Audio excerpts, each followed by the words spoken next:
I'm Ben Sawyer, and this is The Road to Now. And if your part of the world looks anything like me and Bob's part of the world right now, your roads might be a little dangerous. What a week. I live in Nashville, and we are just going back to school tomorrow, at least the college is, after being off for a while. And for goodness sakes, I hope none of you guys lost power. Somehow we dodged the bullet, but we still got a lot of our neighbors here in Nashville who are without their power. So it's been a wild week, and just as we were coming out of the worst of it, boom, North Carolina got hit where Bob is. So we've been buried, I think, in more than one way. I had to pivot to online classes last week. No fun.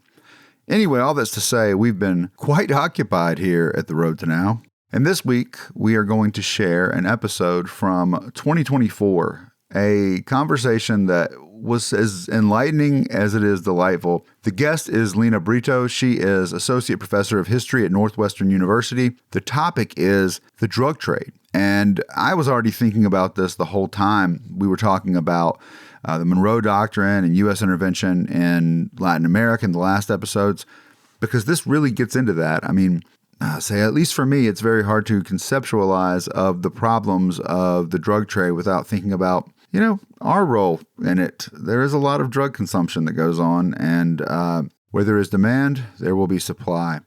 Anyway, this conversation is fantastic. Did you know a bunch of hippies from the United States helped start the drug trade with Colombia? If not, you're about to. Before we go, though, patrons, you guys are incredible. Thank you so much for supporting the show. If you want to join us and help keep this show going, it's patreon.com/theroadtonow. If you can make it, we're always grateful. But if not, please give us a rating or review on Apple Podcasts. 5 stars, please. And if you write a little something, that goes a lot farther. Spotify, if you listen there. And heck, we're on YouTube now. So welcome to those of you guys on YouTube. You want to give us a thumbs up or subscribe? That's great. We're actually seeing some folks show up there. So it's great to have you. Everyone, wherever you may be, it's cold outside. Take care of yourselves. Don't forget, no matter how many wheel drive your car is, the brakes, when you hit them, kind of acts the same. Take care of yourself, and I hope your power comes back on soon, friends in Nashville and around the country. I know there's some people out there working hard to make that happen. So until next week, stay warm. Thanks. I was fascinated when I started reading the introduction of your book because your specialty is Colombia, and you grew up there. And I think that most people who are listening to this right now, when they think of Colombia, because of the place it rests in America's imagination, they think about drugs. They think about the drug trade. They think about, the FARC. They think about, and if they don't think about drugs, with this image of Pablo Escobar, they think about coffee. And you kind of nail this up front. But I want to start off here, if we can, because you kind of glide past something in this book that I think might anchor this whole conversation. You just mentioned that you grew up in a town that was engulfed in the cocaine wars in your childhood, and that your discovery of this other story, marijuana, which most Americans probably go, that's drugs. It's not. You point this out. But you grew up in a town in the middle of these battles over cocaine, and you went out to this area and you found refuge there. But what was it like growing up in the middle of it? Because you don't tell that story there at front, and that is really hard for me to imagine, right, as an American, because that's got to be wild. So what was it like growing up as a child and watching this happen? So I grew up with the Medellin cartel. Actually, I outlived the Medellin cartel. That's good to hear. Because the Medellin cartel doesn't exist anymore, right? And I'm still here. So point for me. Yes. So Colombia is on the northernmost corner of South America and has always been a very important place in the hemisphere precisely because of its location. So Medellin is the second most important city in the country. Bogota is the capital.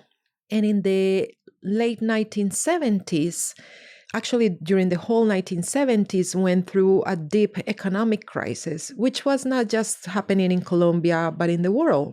It was the 1970s economic recession, right? So Medellin was particularly hit because it was one of the industrial centers in the country. The textile industry was the anchor of the whole economy, but we have a very robust manufacturing economy. that it was particularly affected by the economic recession of the 1970s. So it is in that context that Medellin becomes one of the epicenters of the growing cocaine industry. So at the same time, the marijuana market was also growing everywhere in the Americas, but in the United States more so because of the coming of age of a new generation, right? Now what we call the boomers, right?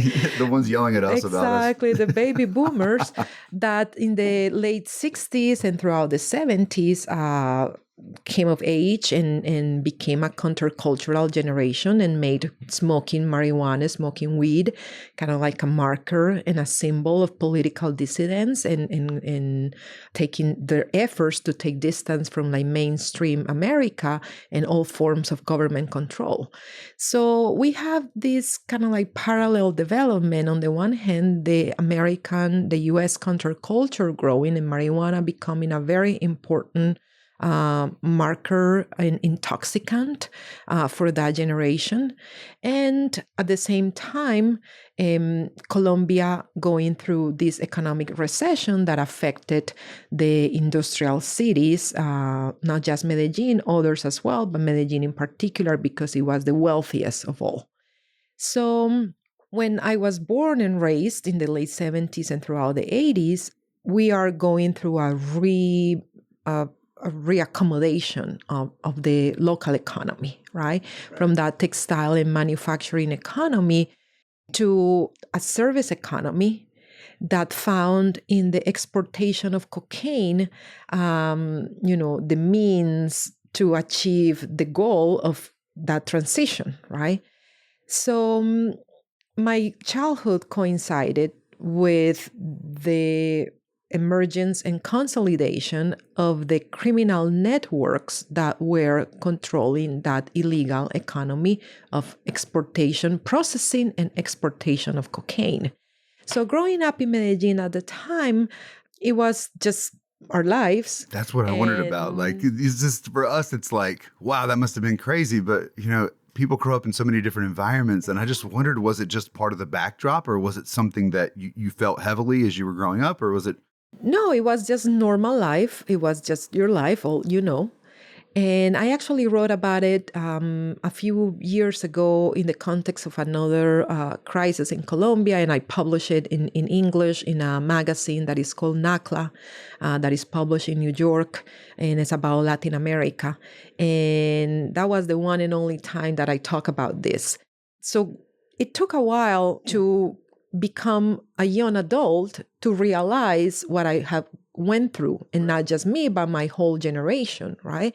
So my generation, the one that we call Generation X, are the children of that war, of the cocaine wars, right? We are the ones that were born and raised in the late 70s and throughout the 80s and grew up with the cartel. So obviously, at many moments, we realized what we were going through because violence was everywhere.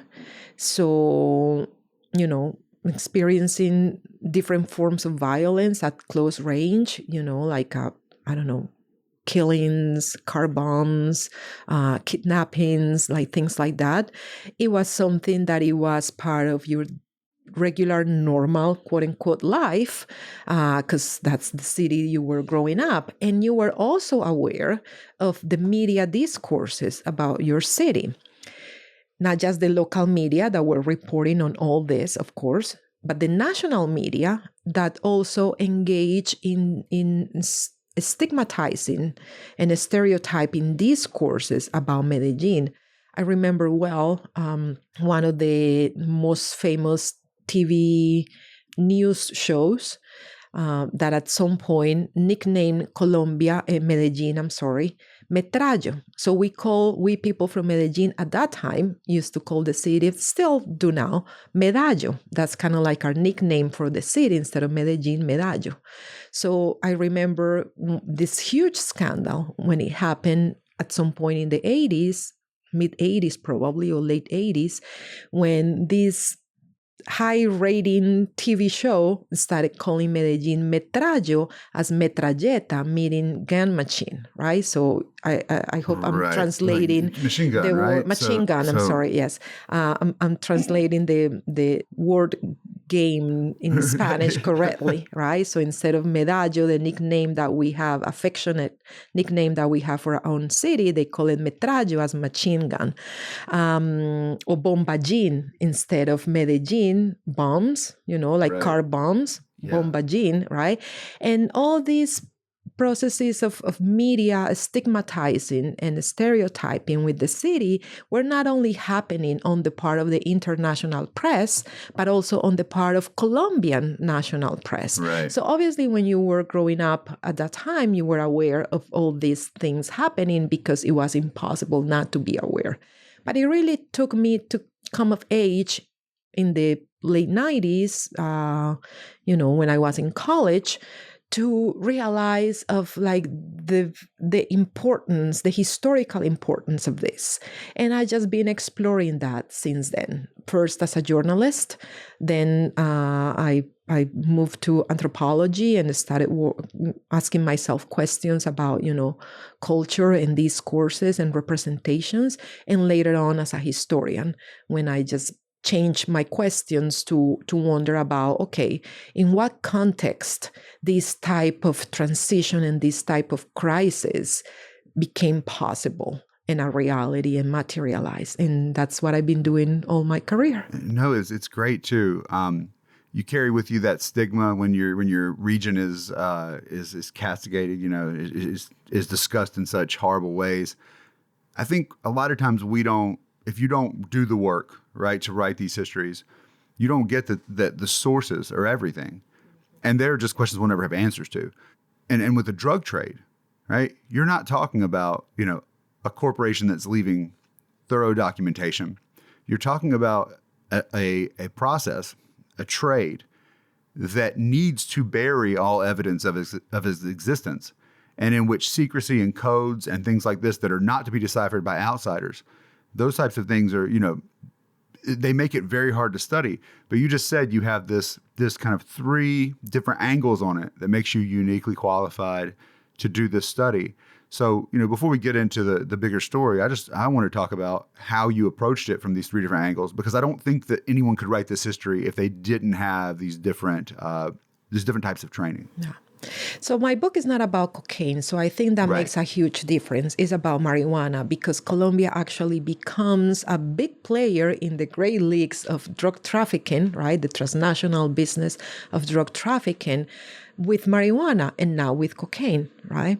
So that makes a difference, because marijuana is not anymore a big export business in Colombia. Right. So the story that I was trying to understand, it was a story that was really from the past, and that it was gone and in many ways was forgotten, because the cocaine wars, the cocaine cartels and all that stuff kind of like eclipsed that previous history that made us the number 1 supplier of illicit drugs to the US. Right. And so that gave me an advantage, because I was trying to understand and research on history that was past and that was forgotten. So nobody was really paying that much attention to it. So that gave me some room to maneuver. Right. People would talk. Exactly. People will talk. And also because in the process of conducting the research, I decided for my own safety and the safety of others not to talk or approach or interview people who had transitioned from trafficking in marijuana to trafficking in cocaine, precisely because that will, risk my safety, my integrity, right, and those of who were talking to me. So I just stayed my research, I stayed working with people who were involved in marijuana production, cultivation, commerce, exportation, and never transitioned to do the same with coke and cocaine. And in that sense, those people had nothing to lose. Right, they didn't have any money or any political or social capital to risk. For them, it was a past experience. Some of them still cherished that past experience. Some of them are very critical of that past experience, but they didn't have much to lose. And that was the majority of the people, because the very few that use marijuana as a springboard to cocaine, or that use the fortunes and the money, the wealth that they make with marijuana as a platform of upward mobility and political power, they were few and apart. There were really few people who managed to do that. The great majority of people that were involved in the marijuana economy during the 10, 12, 15 approximately years that it lasted were people that lost it all. Right. So they don't have anything to lose, and therefore they were willing to talk. And actually, many of them were eager to talk because nobody really cared about what they went through and their lived experience. So they were very excited to have somebody that were asking them questions and listening to them for hours, and even coming back the next day and talking to them about that for a few days. And I just found everybody to be very generous with me. The other thing that helped me very much is that, as I was saying at the beginning, I was born and raised in Medellin with the Medellin cartel. My mother and my mother's family are from this region, but my father and my father's family are from the Caribbean coast, from the region that became the epicenter of the marijuana economy in the 70s, before cocaine became king, right? So that helped me because I started my research actually working with my own family, with my own uncles and aunts and cousins that were old enough to have lived through that time. So they sent me to a relative, to a neighbor, to a compadre, to talk and do more research. And then I obviously gathered momentum and just expanded my research to other people, other towns, other parts of the same region, and later on archival research as well, both in Colombia and the United States, with all kinds of documents and written sources. But initially, interviewing people and getting us and doing field work and getting a sense of the memories and the lived experience of the people that went through this time, it wasn't as hard as I thought, precisely because I have, on the one hand, the family connections, and on the other hand, I was talking to people that had nothing to lose, therefore were okay and even eager to speak about what happened. And you've talked about this a little bit now, but let's talk about the region, because the region that you're talking about where the marijuana bonanza really takes off, this is a place that is very peripheral to a lot of Colombians. It's on this peninsula. Geographically, it makes sense, right? It's on this northern point. It kind of exists between, a lot of ways, Colombia and Venezuela. And could you talk about that? Because it's the land itself, it's its point that makes it ideal for this developing marijuana trade, but isn't suitable to cocaine earlier on. So it actually, even though it has an established drug port, it's left out of that story of cocaine for much longer than other parts of Colombia. So to talk about this region and why it's kind of the ideal place to grow and then smuggle out marijuana. So the peninsula is called La Guajira, the Guajira Peninsula. That's where my dad and my father's family are from. And next to the Guajira Peninsula, which is the northernmost section of the continental Caribbean coast in South America, next to Venezuela, and next to Aruba and Curacao, the Dutch islands. And south to that peninsula, there's an independent mountain range that is called the Sierra Nevada de Santa Marta. That is, it's such an special ecosystem because just right there next to the Caribbean coast, it reaches such a high altitude that even has snow caps. So it's absolutely unique ecosystem. The microclimates and the ecological niches within this mountain range are super special. And it's a unique environment in the whole world, not just in the hemisphere. A lot of ecological research about this place because of that reason. So the Sierra Nevada de Santa Marta and the Guajira Peninsula are actually part of a broader region that at the time, until the mid-1960s, was called the Magdalena Grande, or the Greater Magdalena. And it was one of the first areas of Spanish conquest on continental. That surprised me because they're setting up Portugal, I think was it 1525? Yes. And they try to settle there, but it doesn't quite work out for them.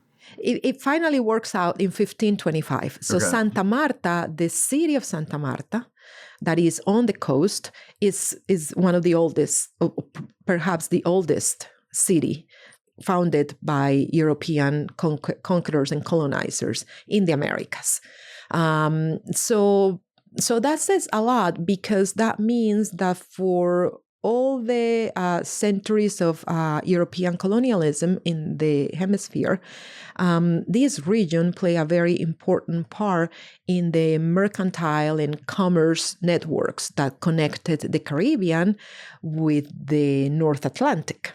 So this region, and the Guajira Peninsula in particular, which is indigenous territory, is the ancestral territory of the Wayuu people, have participated for centuries in these networks of trade and commerce that connect the so-called New World with the Old World.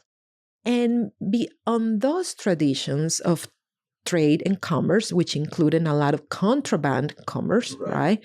It's that we see some of the roots of this new type of illicit economy that thrived with marijuana. But it is in the 20th century when we see this region changing massively and creating the conditions for this type of export economy. So as you said, for many Colombians, this region is seen as peripheral, right? Because it's in the outer edges of the national territory, because it's indigenous territory, because a part of the peninsula is a desert. So there's no agriculture there, just cattle ranching.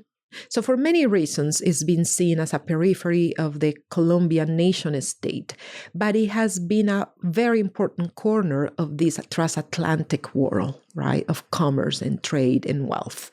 And it's on the basis of that this illicit economy of marijuana thrived and emerged. So in the 20th century, what we see is that this region becomes a laboratory of experimentation of agrarian development. And one of the watersheds of the Sierra Nevada de Santa Marta, this mountain range, becomes a banana enclave controlled by the United Fruit Company Yes. since the early 20th century until the mid-1960s. Then another section of this region, the hinterland, the inner valleys, also on the other side, on the other watershed of the Sierra Nevada de Santa Marta, becomes another very important economic vortex for the production of cotton for the domestic textile industry, talking about textiles in Medellin earlier, right? So their regions are connected in that respect. And obviously the Guajira in the northern part has always been connected to these trade circuits, including contraband and smuggling, but not exclusively, a lot of legal commerce as well happening there. So you see there that the region had a long tradition during the 20th century of production of agricultural commodities for exportation on the one hand, and of international commerce on the other hand. And those two are the pillars, the historical pillars on which this marijuana economy emerged in the late 60s and early 1970s, when the market of marijuana consumption here in the United States grew so much that consumers themselves began to travel around the world, not just Latin America, but around the world, looking for new sources of supply, different to the traditional Mexican marijuana that they found here and there, that it was not very good quality and not in very large amounts, so totally insufficient. So we see Interpol, for example, the international police reporting those documents, those sources are here in the United States, in the National Archives in College Park near Washington, D.C., when you can see a lot of reports from different national police departments or around the world reporting to Interpol about white American hippies traveling to different countries And I'm talking about Mediterranean Europe. I'm talking about North Africa. I'm talking about some countries in Southeast Asia. I'm talking about some countries in Latin America, mostly Mexico at the time, in which they report of like young American hippies, mostly white men, that are looking for either marijuana in flowers or marijuana as resin, as hashish, to buy and import back to the United States. So Colombia becomes one of those many countries where they travel as tourists, right? And looking for their own supply. So the question is why Colombia, at some point in the early 1970s, won the race and became the number one supplier over all these other countries. Right, especially over Mexico, which is much closer. Exactly. So Mexico was going through the very first episode of the war on drugs in history. When Nixon launched the war on drugs in 1971, Mexico became the first country where that approach of crops eradication and traffic interdiction by mobilizing the military apparatus of the state was first tried out. So Mexico was under these anti-narcotics campaigns. I just want to add in here. This is fascinating, and I was reading about this, and it goes well with our conversation we had last week about immigration, about the creation of the idea of the Mexican as the central immigrant and illegality with Mexican immigrants and all of this. And when I'm reading in this book that the first target of the war on drugs is Mexico under Nixon, I was like, okay, it's the formation of the war on drugs, which is this bigger thing, but the first image is a Mexican, drug producer, and then it shifts to Colombia. Exactly. So Colombia replaces every other country precisely because of its location. This region that I just described before, with the Guajira Peninsula and the Sierra Nevada de Santa Marta as the main geographies, but we're talking about a broader region with these traditions of commerce and contraband on the one hand and production of agricultural commodities for exportation for the U.S. markets on the other hand. It becomes just the perfect place because all the other countries were too far away, or, Mexico was in the middle of these anti-narcotics campaigns. So Colombia starts producing more and more, and the peasant families in the Sierra Nevada de Santa Marta region start using marijuana as the main cash crop, just because all the other agricultural commodities, all the other cash crops were not viable at the time. Right. The banana enclave of the United Fruit Company was in total decline.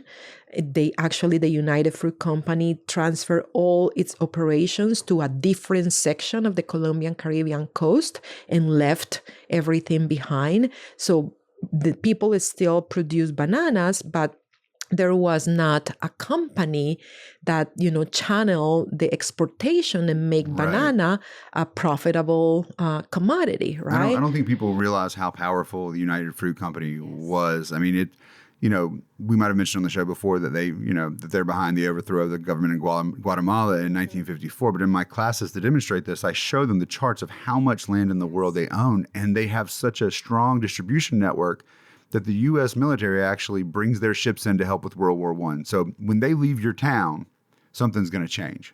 Exactly. And that's what happened. So this region was in a economic crisis because of the decline of the banana enclave. The cotton economy wasn't doing that well because at that time we start to experiencing of the environmental damage of the type of production, the model of production that they used, which was based on this green revolution paradigm of large fields with heavy use of agrochemicals.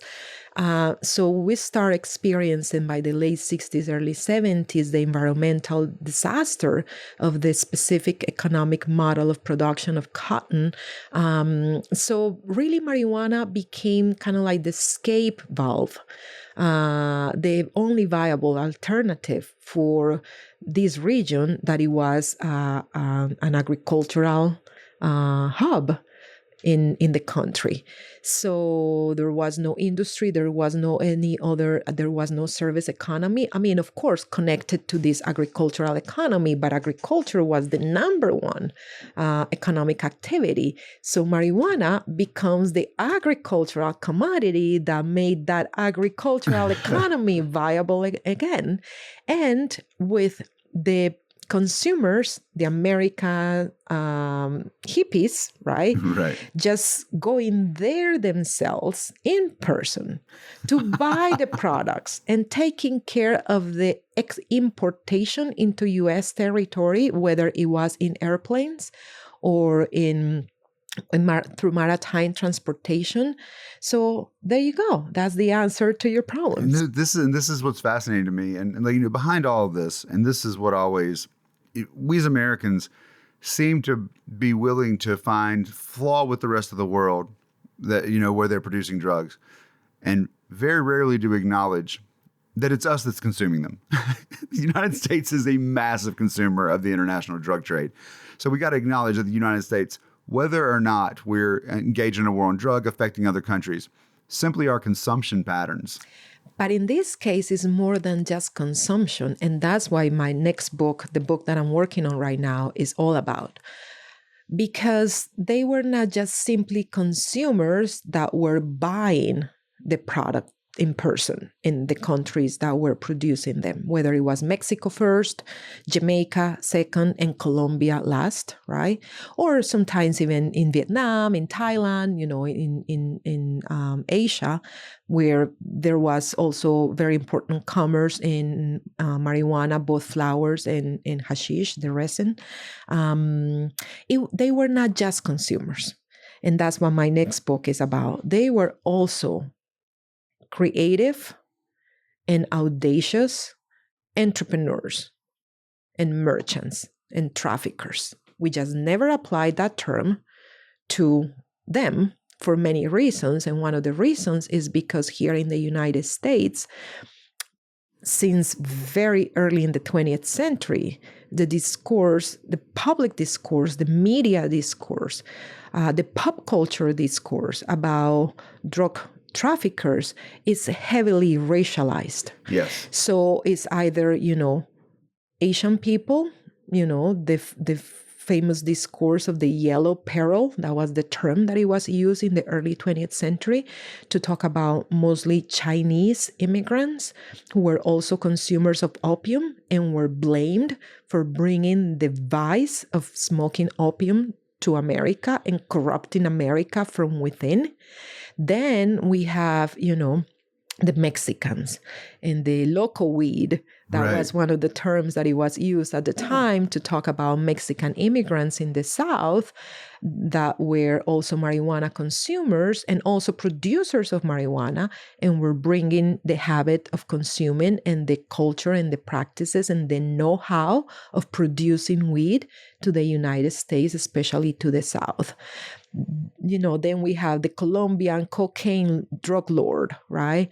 Pablo Escobar being the icon of that discourse and that imaginary. So the idea of drug traffickers is heavily racialized in common sense, pop culture, media discourses, political discourse in the United States. So we never really use that term to the hippies, who were not just consumers. They were also very creative entrepreneurs and merchants. They themselves reject that terminology on them. And I said this because in the research that I'm doing, oral history and field work is very important, again, in addition to archival research. And in my conversations and interviews with many of them, they say we are not traffickers. Yeah. Because they see a distinction there. They, for example, say we never use violence and intimidation and coercion in our practice. And for the most part, as far as I know, that is true, right? They really, as members of the counterculture, many of them as self-acknowledged hippies, right? Peace and love was definitely a principle in their practice. Right. And the reason why they love marijuana and they smoke marijuana and they want to supply everybody with marijuana was precisely to promote this ideology of peace and love, right? So yes, they never use violence and coercion, which are characteristics that we associated to the drug traffickers. Therefore, they don't identify themselves as such. They think of themselves as consumers, as potheads, as smugglers. But that's not the point. The terminology is not what concerns me the most, although I think it's important to unpack the stigmatizations, stereotypes, and racialization behind the terminology. What I care the most is the actual practices. And the actual practices is that they created a lot of the procedures and MOs of modern drug trafficking. Like, for example, the use of airplanes. Before they got into the picture big, for the trafficking of weed mostly, the trafficking of illegal drugs operated differently through tourists, that they conceal a few kilos, a few amounts in their bags, way before when airports were not very well patrolled and there was no surveillance and we didn't have the security systems and checkpoints that we do have now. So that was one way to do smuggling of drugs across borders on trucks and cars. That was another way.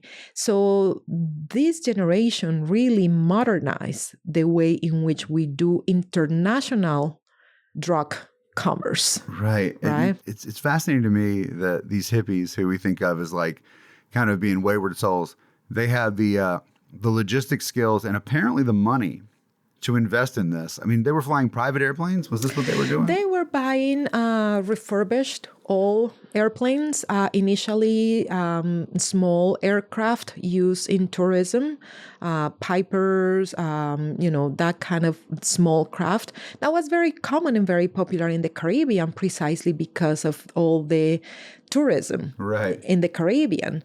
And later on, they began using military aircraft, DC-3, DC-6, DC-9.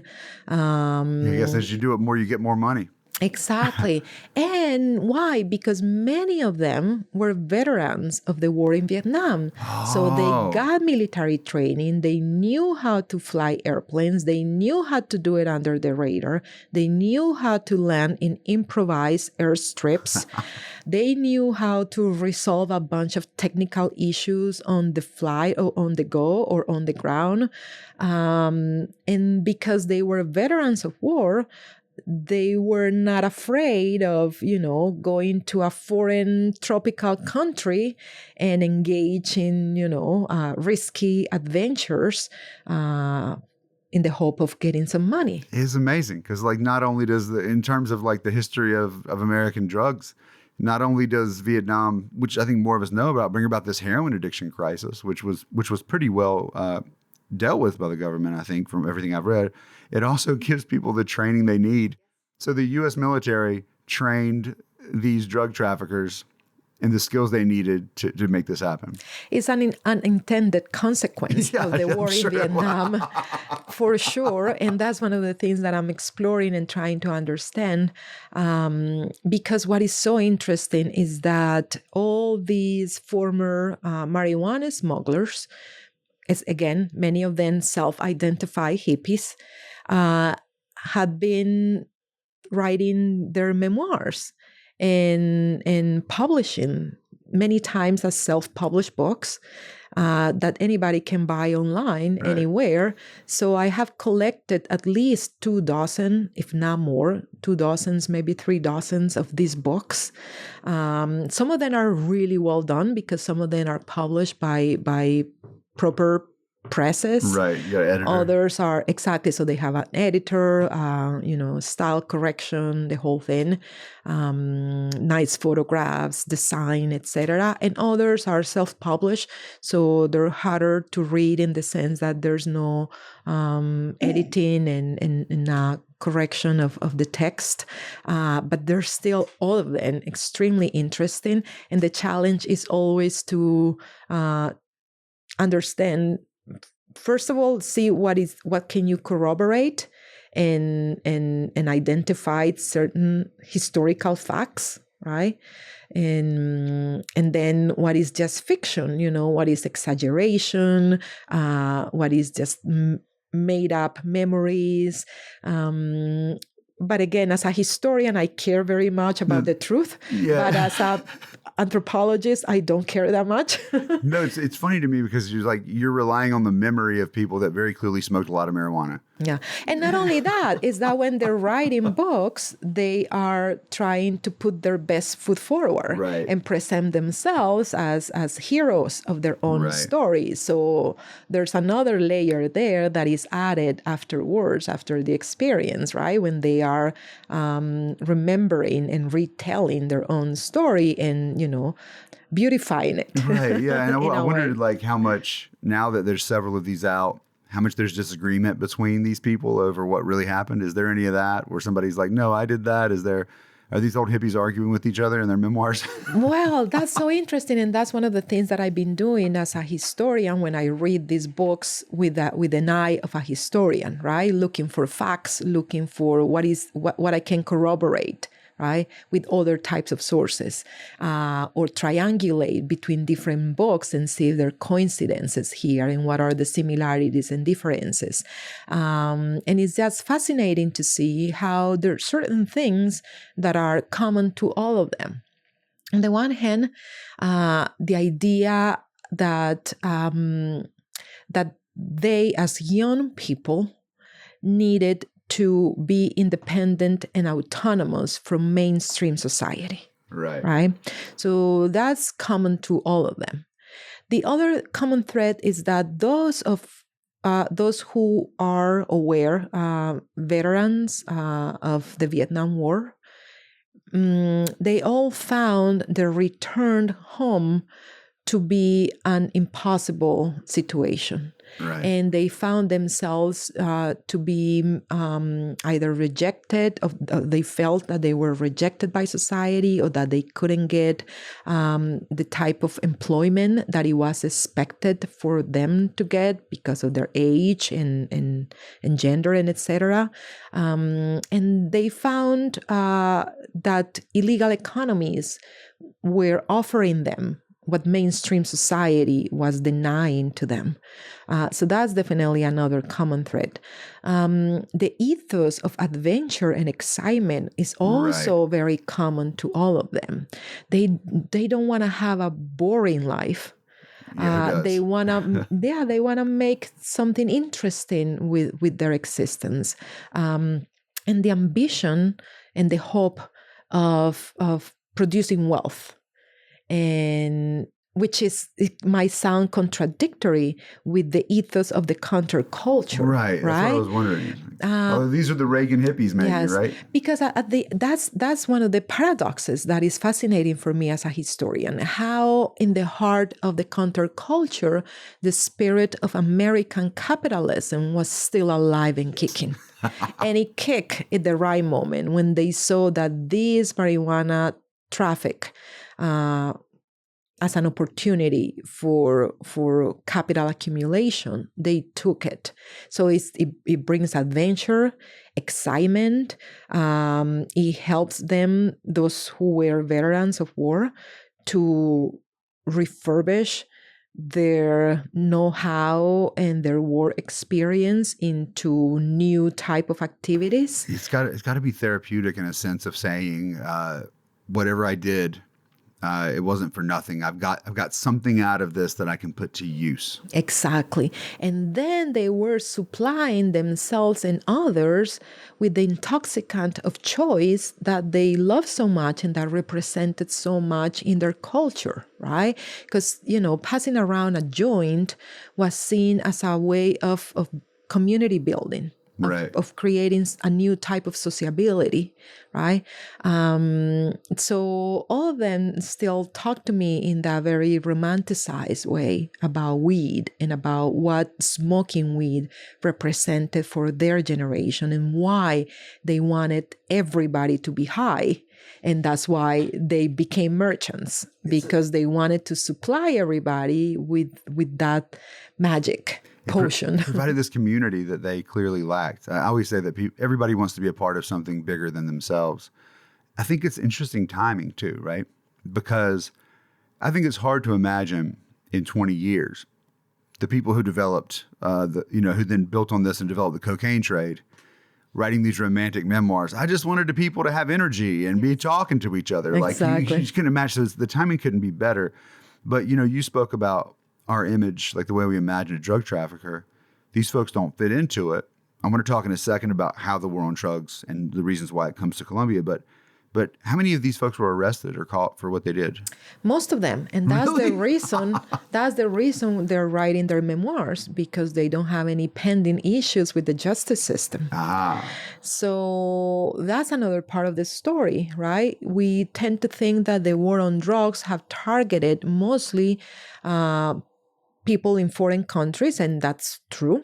Mexico, Jamaica, Colombia, later on Peru and Bolivia, producers of coca and cocaine, have become the theaters of this war, right? Here in the Americas, right? In other parts of the world, we have Afghanistan, So here in the Americas, at least those 5 countries especially, right? Not exclusively, but especially. But we tend to forget that the war on drugs, it was not just about foreign policy. It was also domestic policy. And when we talk about the war on drugs as domestic policy, we tend to focus on Black and brown communities, the people of color who have been targeted, have been targets of the war on drugs since the 1980s, more or less. Let me just say right here, is it true that the first laws against that made marijuana illegal, I believe they were in the West, they were passed specifically to be able to arrest Mexican immigrants? I've heard this story before, but I don't know if it's true. Yes, there's true about it. We see increase in anti-marijuana laws in the 1930s in the context of the Great Depression, when Mexican migration also increased precisely because Mexican people, especially along the borderlands, were trying to escape the Great Depression in Mexico by migrating to the U.S. So we see an increase in anti-marijuana laws in that context, but not just on states along the border.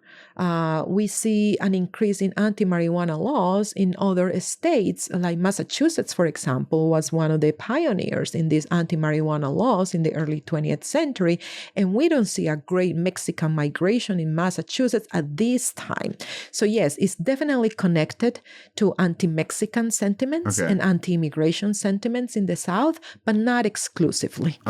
So coming back to the idea of the war on drugs, right? As Richard Nixon decreed the war on drugs in the early 70s, in the summer of 1971, when we think about it as a domestic policy, we have tend to focus on the people of color and the black and brown communities that have been targeted and most affected by it, for good reason, because that's been definitely the main population affected by this policy. But what is interesting and what I'm trying to understand with my own research is that these white hippies were one of the very first targets of it in the late 70s and early 80s, especially in the early 80s. So all of them got arrested at some point and got sentenced. Their sentences were not too strict as it later became for Black and brown people, right? During the so-called crack epidemic and during the domestic side of the war on drugs against cocaine, right? But they still went to jail. They still lost all the money and fortune that they have amassed with this traffic. And they still were targeted by this new type of legislation against drug traffic in the country. So it's very interesting to see there's kind of like a legal history there, because it was with them that state legislation, federal legislation, first tried to respond to this growing commerce, international commerce and interstate commerce, because many of them were also arrested, not just for international traffic, but for interstate commerce. Yeah, I think it's this fascinating story, this war on drugs that begins in 1971. You can go back and see, I actually spent some time, it's been a couple of years ago, just trying to understand, the evolution of how LSD was treated. But you read the rhetoric, and so many of these drugs get wrapped into the same category. And the idea is that these drugs are the reason that these kids are going wild.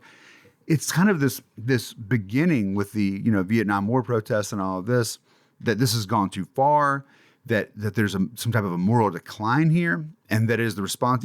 Nixon, law and order, right? He runs on law and order. He's gonna crack down on these people. But you point out here something that's fascinating is that Colombia, the first time it's on the cover of Time magazine is 1979, and it's the most widely circulated magazine in the world. And Colombia's position there is because of the drug trade, the marijuana trade, which is beginning to decline, the rise of the cocaine trade. And this, to me, this comes on the heels of this operation, right, that begins in November of 1978, targeting Colombia. And I think that you really point out how the intensification of the war on drugs, which we know in the 1980s, just say no, all this, it's boiling, and it hits this peak because of the sense of the 1970s, right? The sense in this decade that everything's fallen apart, and you no longer can convince Americans really to trust the president. You can't really convince Americans to want to get involved in a foreign war. You've just bailed out of Vietnam. But one way you can maintain your control over the world, and particularly the Western Hemisphere, while projecting the idea that you're fixing the world and thus fixing the United States, is by using the war on drugs as a justification to get involved and a way to build alliances and patronage with these foreign countries. So could you tell that story and how it plays out in the context of Colombia? The history of the war on drugs is really a Greek tragedy, in the Greek tragedy sense, that like just a total chaos and mess that nobody can do anything to prevent. Because it's first launched by Nixon. It came out of a campaign promise that he made in 1969, actually. And then when he comes to power, that's one of the first things that he did. He organized a commission to study the problem of drug trafficking along the border with Mexico, because that's what they identified as to study the drug problem more generally. And then the commission identified that the border with Mexico was one of the most vulnerable parts of the U.S. territory for this type of trafficking drugs. So he launches the first operation within the paradigm of the war on drugs in 1969. So pretty early. But he only articulates legislation about a presidential decree later on in the summer of 1971. So Mexico starts to figure in this story very early, even before the war on drugs was a fully articulated presidential decree, right? But these diplomatic negotiations between Washington and Mexico began early on in 1969, and then Mexico very reluctantly decided to, in order to keep a good relationship with the United States, it seems that we're going to have to invest some resources and money and everything in this type of state control. And they did so. So that's how Mexico becomes the very first laboratory of the war on drugs, and why it's so peculiar and particular, because it has its own timing and its own context. So then Nixon has to resign in the middle of the Watergate scandal, and his agenda and just kind of like collapse. And then his vice president, Gerald Ford, becomes president, and Gerald Ford becomes president in the middle of this economic recession, right? And one of the things that he does is, again, with the drug problem, that was the term used at the time, the drug problem in America, used by politicians and used by the media, he decides to create another commission to study the problem and what to do now that we don't have the money to continue with this war on drugs thing, right? And that's the white paper on drug abuse. That's the report that this commission published in September 75. And they advise many things. And one of the things that they said is like, let's channel our resources smartly and focus only on big cases of traffic instead of pouring money that we don't have everywhere. And that's what they did. So what we see is that during the years of Gerald Ford, the war on drugs kind of like goes dormant. It's not actively being enforced anywhere but Mexico, just because there were a series of bilateral agreements that had their own timing, their own budget, their own inertia. So they just continue. And Jamaica, in part because before Nixon resigned, he also signed a bilateral agreement for eradication of marijuana crops and interdiction of traffic in Jamaica. That was Operation Buccaneer. So this is fascinating, by the way. So these bilateral operations continue to operate because they have their own inertia, their own timing. They were in place with Nixon, but with Ford, we don't see major investments at all. So then Jimmy Carter is elected president. And Jimmy Carter wins the presidency with an agenda of, human rights and cooperation instead of, military impositions or anything like that, and especially towards Latin America. And part of his agenda of human rights was the idea that the drug problem in America is a public health problem. Okay. Not a police problem. It shouldn't be treated as a public order issue. It's a public health issue. And he had a doctor, Dr. Peter Byrne, who was one of his friends, a medical doctor that was stationed in Vietnam for many years and did a lot of research on drug consumption, drug abuse, and drug addiction in Vietnam among U.S. soldiers. And he had already published several books about it. And he was the Carter's drug czar. And he came with the idea, okay, let's treat the drug problem in America as a public health problem. So it is in this context that the marijuana economy in Colombia really gathers momentum in the context of Gerald Ford not having the money, not paying attention, right? And in the context of Jimmy Carter, like not enforcing the war on drugs and just let's treat it as a public health issue. So let's focus on heroin. That is the real problem. Marijuana is not a problem. We don't care about that, right? So it is in this context that the marijuana economy in Colombia thrives, and Colombia becomes the number one supplier for the American counterculture. Right. Because there's nothing stopping it. Right. And because I guess the shift there is, even if you're not encouraging the war on drugs, you have these agreements with the governments of Mexico and Jamaica, which are, maybe they're not intense, but they are something that could get in your way, whereas Colombia is like wide open. Exactly. Colombia is wide open. So that's why everybody's going to Colombia. And that's how the place gets this dynamism and becomes this huge export economy. So what happened in the late 1970s for this to change and for the war on drugs to be revived? I call it war on drugs redux. Right, Reagan administration. Exactly. What happened is that Jimmy Carter found itself between a rock and a hard place. And because late 70s, first, the opposition against his human rights agenda, and which included the decriminalization of marijuana and the harms reduction campaigns for heroin abuse, right? Like the methadone clinics and all this stuff to treat addiction. That the opposition against that policy within his own Democratic Party grew. And then we see Congress, Democratic members of Congress, fighting against Jimmy Carter's agenda from Congress. So we have a clash between White House and Congress among Democratic people fighting for this is not the right approach, right? The more conservative wing of the Democratic Party fighting against the more leftist wing of the Democratic Party. At this point, you still have that vestige of the Southern Democrats, right? It's still very present there. It's a very different mindset, right? It's one party, but a very different group of people. Exactly. And in this case, it was actually a House representative from New York, Lester Wolf, the one that led the whole campaign against Carter's decriminalization and harm reduction agenda.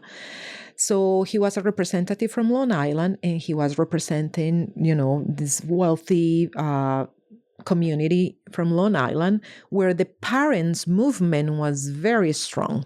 The parents' movement being a group of organizations of parents that were against drug consumption and against all forms of, the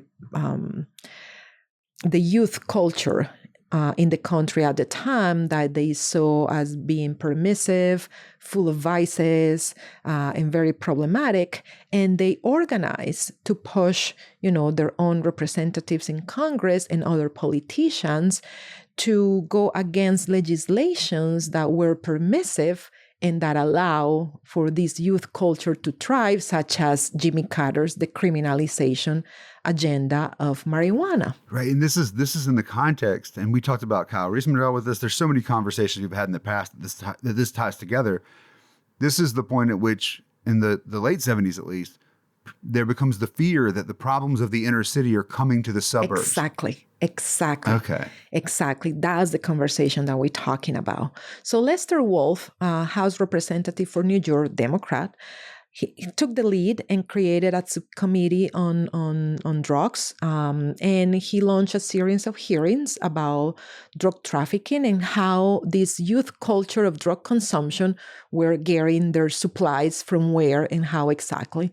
And they identified that Florida was the problem, because it was through Florida that all these weed and more cocaine than before were coming into the United States. So he calls the White House and Carter, his own president, his own party, to just, you need to change gears now, urgently, and mobilize the military apparatus as if you were facing a natural disaster. This is the concept and the terminology that this report used. So Carter found himself, pressure from within. His drug czar, Dr. Peter Byrne, had to resign a few months earlier in the middle of another scandal that it was also orchestrated by the right wing of his own people in his own party, right? They were pushing him from within his own party to move to the right. And they achieve it because then we have an even larger context, which is the late 70s, when the detente, that we have with Russia and with the communist bloc came to an end with the Russian invasion of Afghanistan. Right. Then we have in Central America the Nicaraguan Sandinista revolution taking power, right, and triumphing in Central America. Contras, right? People know from the Iran-Contra scandal. Exactly. And then we have Carter negotiating with Panama with General Torrijos to return the canal. Torrijos Carter to return the canal. And that made people so angry. So we have, the end of the detente, the time of relative peace and stability between the two superpowers in the broader context of the Cold War coming to an end with the invasion of Afghanistan. So now the Cold War is heating up again. Yeah. And the U.S. need to have its backyard in place. And its backyard is the greater Caribbean. The Western Hemisphere, right? The Western Hemisphere, but the Caribbean. Monroe Doctrine. The Caribbean particularly. And in the Caribbean, we have Florida, that Representative Lester Wolf just told us, wait a minute, this is a mess. All the drugs are coming through Florida. We have Nicaragua. Obviously, we still have Cuba, right? Right. We have Panama, and we have Colombia producing all the weed and also cocaine that is coming to America through South Florida. So something needs to be done. So that's where we have the Greek tragedy. It's like a train wreck. Nobody can stop this. So Carter is pressured by circumstances, by people from his own party and from within, to move to the right, and against his own principles, he revives the war on drugs and negotiates with Colombia a big anti-narcotics campaign, replicating the model that they had already tried in Mexico of eradication of crops, interdiction of traffic, mobilizing the military apparatus, not just the police, not just customs, not just the Coast Guards, the military apparatus, the armed forces, militarized drug control, and launch this expensive campaign in the Caribbean, Colombia. And that's what came to be known as the Two Peninsulas campaign, because it targeted Guajira in Colombia and Florida in the U.S. All the emphasis was in most of the emphasis was in Colombia, because the main premise of the war on drugs is that all efforts need to start at the source, meaning in producing countries. Right. And what's fascinating to me, I always like to joke. And first, and that's why nobody buys drugs anymore. That's why there's no more drugs. Thank goodness we did it. It doesn't seem to have worked. Yes. I don't keep on ramming our head against the wall. Eventually, this will make the spaghetti for dinner. It won't. But I think in a way the tragic thing, and I want to recommend everyone. We haven't said the title of the book yet. I'm going to make sure I get it right because there's so much more here. The book is Marijuana Boom: The Rise and Fall of Colombia's First Drug Paradise. And this is a good time to introduce it, because that word paradise, it's one of two metaphors you use in the book, the other one being hurricane. What is the war on drugs effective at? It actually does bring down the marijuana trade, and it leads to the demise.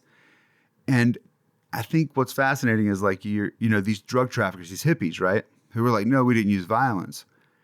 They did spawn a very different type of drug, like a different type of culture inside of this area of Colombia than that which we associate at all. There was much more an idea of camaraderie, an idea of mutual aid and assistance. It was nothing like we see now with the modern drug trade. And so in that sense, it was effective at bringing down perhaps one of I'm not an expert on this, but from my knowledge, one case in which you could look at an international drug trade that maybe actually made people's lives better in the place that was producing it? Yes and no. So yes, because first, the American buyers did not have much saying or much influence on what was happening on the ground in Colombia. It was a Colombian business made by Colombians for Colombians among Colombians. The gringo, as they call it there at the time, right, or the connection, la conexión o el gringo, show up at the very end just to pick up the shipment. Very few of them managed to cultivate personal relationships and friendships, but they're very, very few and apart. Most of them were there just with ad hoc alliances, just a come and go. They usually work with the same people, but they didn't cultivate friendships or personal relationships with them. Again, very few did that. Some of them did, but very few. Mostly within Colombia itself, right? But within Colombia, yes. Within Colombia, the type of sociability, ethics that develop for the production and commercialization of marijuana were based in certain type of reciprocity and solidarity, what we historians call a moral economy, that it was defined by face-to-face relationships, by the word of honor, right? You promise this, so you deliver and you accomplish, which was not invented on the go for marijuana. It was a tradition in the region that it was kind of like the code of the ethics code of the smuggler. And smugglers from generations prior, this story that I was telling at the very beginning,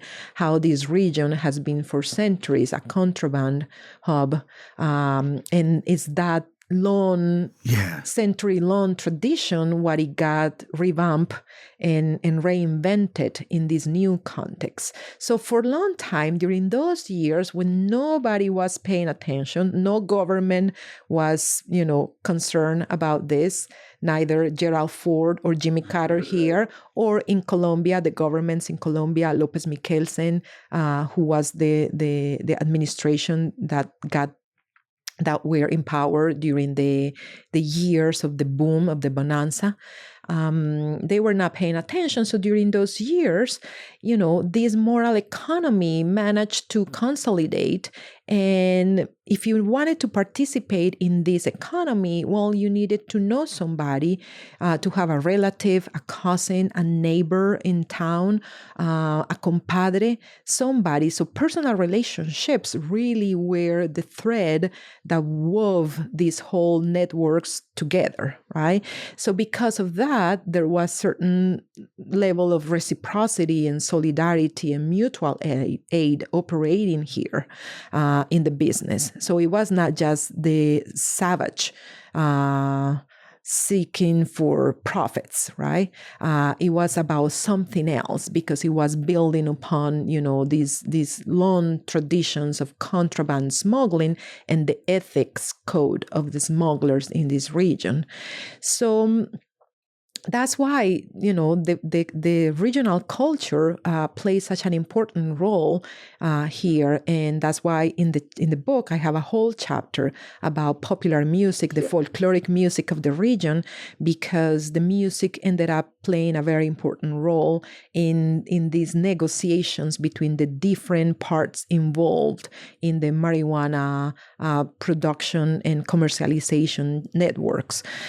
So the hippies didn't really participate much in this culture. As I said, they came and go. Many of them work with the same person on several shipments and several operations. Very, very few managed to establish personal relationships and friendships with the Colombians. But for the most part, it were two worlds that collided and encountered, but didn't really merge. Right. So that's kind of like I think I think is very important to understand because the hippie culture of peace and love, nonviolence, and all that stuff didn't have much influence on the Colombian side of the story. It was a completely different code also of nonviolence, peaceful negotiations of disputes and disagreements, right? But it had a completely different roots and different set of traditions that were not the hippie countercultural code. Yeah, I guess more what I meant was that because you had this system, right? A system in which the actual people who were trafficking it, they wanted the product. They didn't just want money. They actually wanted the product. And so that doesn't drive you to intervene in the lives of people to try to push them for more or exploit them or anything like that. The cocaine trade now, I think most people would understand it, that is for money. And when it is for money and that is your primary thing, the people are secondary. And it seems to me, and there's so much we don't have a chance to get to, which is good because people should buy this book and read it. But, you're someone who studied this. I feel like there's an obvious answer to this question after this conversation. But we can agree the war on drugs has failed. Yes. Definitely, 100%. Still looking for the person who disagrees with that statement. Yeah, no doubt.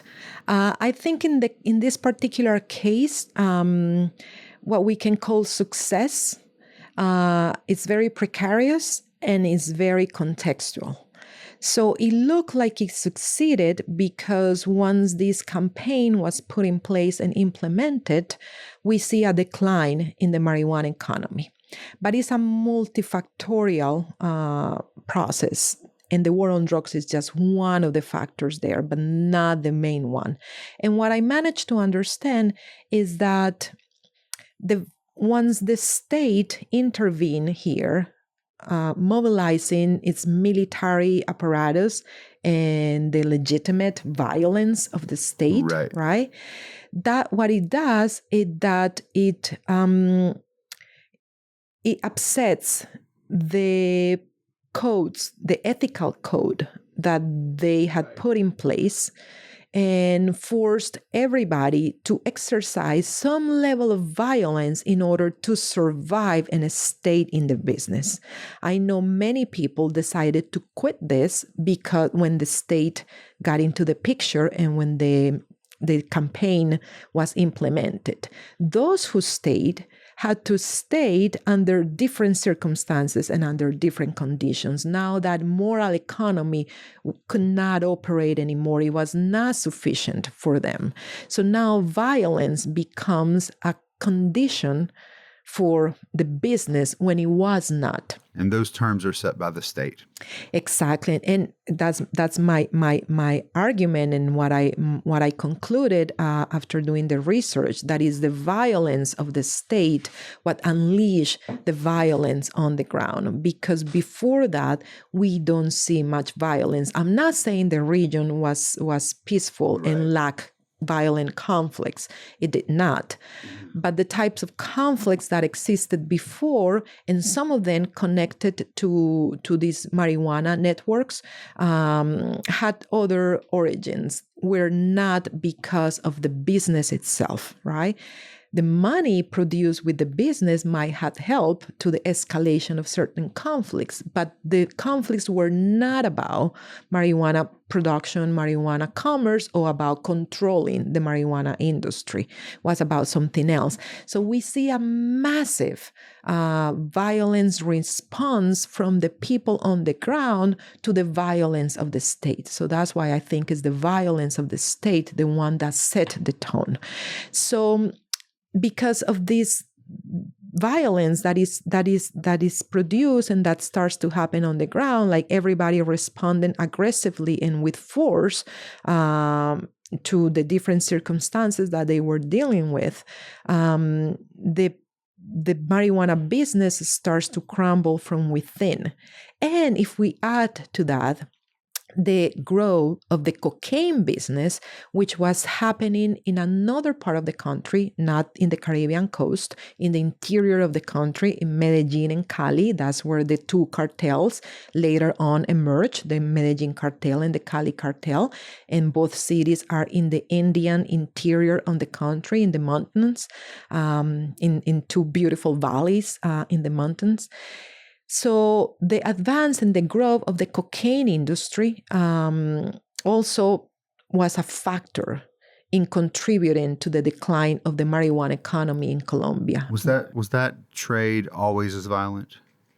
And if so, is it because it evolves at a time when the state is already inserting itself into the production and distribution networks? That's very interesting. And I think we need more research about that, because most of the research about cocaine in Colombia, it's about the 80s, the 90s, the 2000s, even now. But we don't have that much history about this in the 70s or even 60s.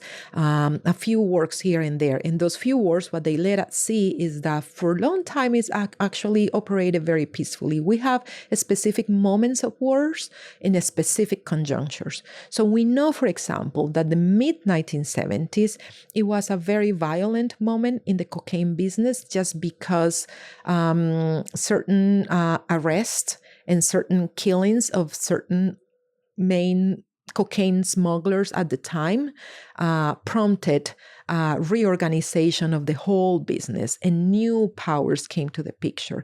Actually, Pablo Escobar, the very famous, iconic figure at this point, rise to the top of the structure precisely in that context, in that conjuncture, when the first generation of cocaine traffickers were either arrested or killed by competitors or by the police. And this new younger generation to which Escobar belonged have found the space, to do their thing and to climb the ladder of the business. So Escobar is presented here in the US as a pioneer, but is really the second generation of cocaine traffickers in Colombia.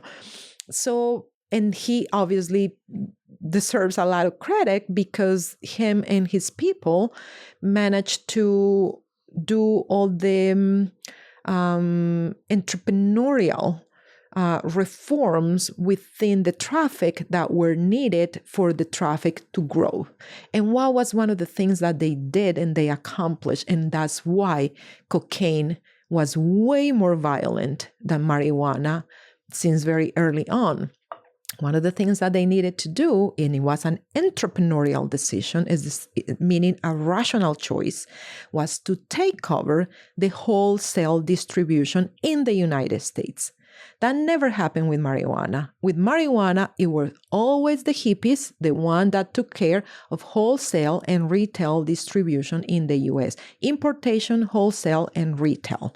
With cocaine, initially, it were, their Cuban Americans or American business partners, the one that took care of that.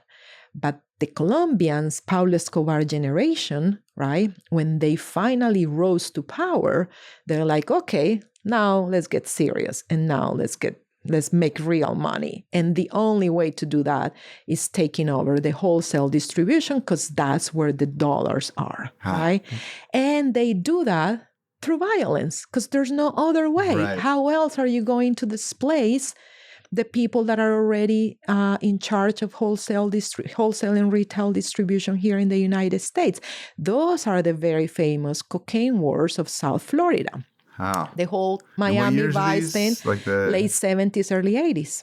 Wow, this is so fascinating. And, it all just makes sense, right? Because you are dealing in an illegal drug. You can't go to the police. If you are in charge of distributing that much of a product, it involves so many people. And if they run off with your stuff, you can't go to the police. So you've got to make sure they fear you. You now take on the role of the enforcer of, the arbiter of violence as a means of controlling your distribution network. Oh. So that's why cocaine was so violent, because of that rational choice, that entrepreneurial decision of taking over wholesale distribution in the US. That never happened with marijuana.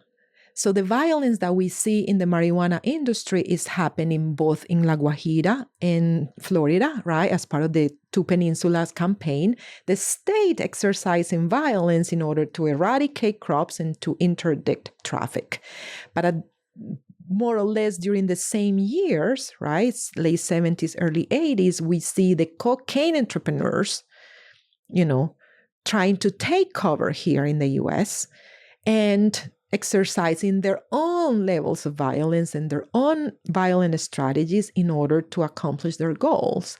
So it's a history of violence, but when we look in the microscope in more detail, we see incredible differences and distinctions between the two.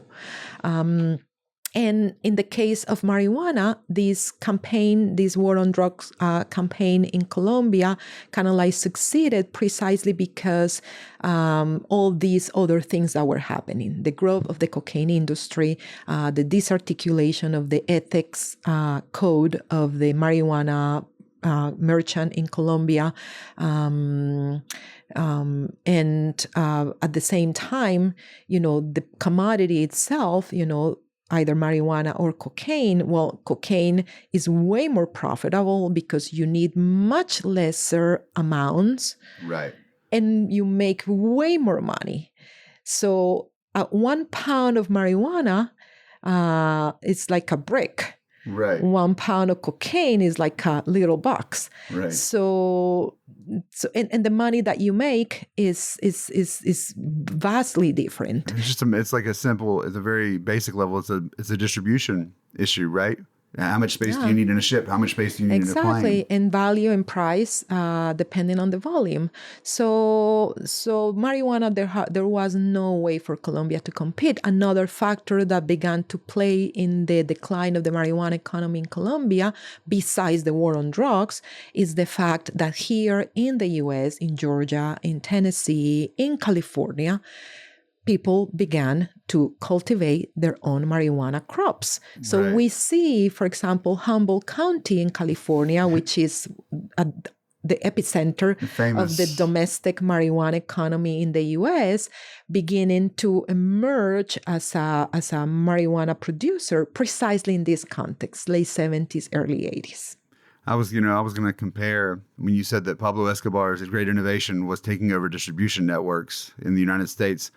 I thought that makes Escobar the Singer sewing machine company of the drug trade, because Singer's thing was they own their own networks.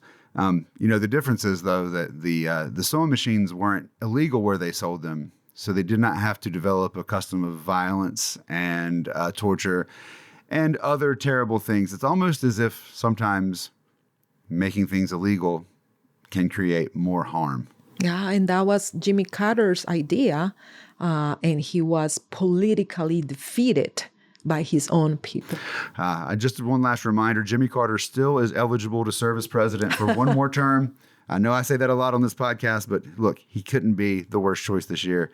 Lina Britto, this was amazing. Like I expected we were going to talk about, specifically Colombia. I wasn't aware of your new project, which is amazing. And I look forward to that book coming out. Maybe you can come back on and talk about it then.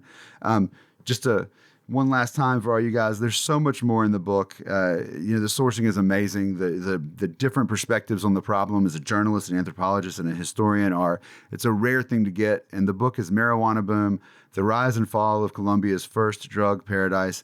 Lina Britto, thank you for being on The Road to Now. Thank you so much. It was a pleasure. Thank you. Thank you for listening to The Road to Now.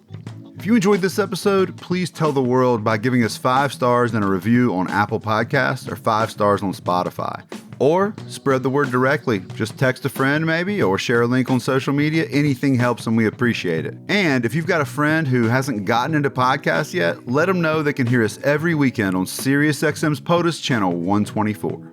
Now is the time when we say our special thanks to our supporters on Patreon and give a shout out to our Washingtonians. That list is Tanya Marsh, Mary Hawking, Tim and Caitlin Wells, Fig White, Matt Williams, Team Martin, Ann Williams and Frank Edwards, Nate Farrer, Jennifer and Magnolia, Chris and Teresa Adams, Joy Avery, Edward Carlson, and Aaron and Derek Garrison. Thanks to all you guys for supporting us. If you want to support our work and maybe get on that list, you can join us on Patreon at patreon.com/theroadtonow. You'll get extended versions of select conversations, extra episodes, bonus materials, and more. That's all available at patreon.com/theroadtonow. For more on the show, visit our website, theroadtonow.com, where you can easily search our back catalog and quickly find links to content. Why is it so good? 7 Ages Design. That's who made it. If you're looking for a website, go check them out. The Road to Now is hosted and produced by Bob Crawford and me, Ben Sawyer. Our associate producer is Gary Fletcher. This episode was edited by Gary Fletcher, and our theme music, like pretty much always, was by Paul DeFiglia. For Bob Crawford, this is Ben Sawyer. Thank you for listening. Take care.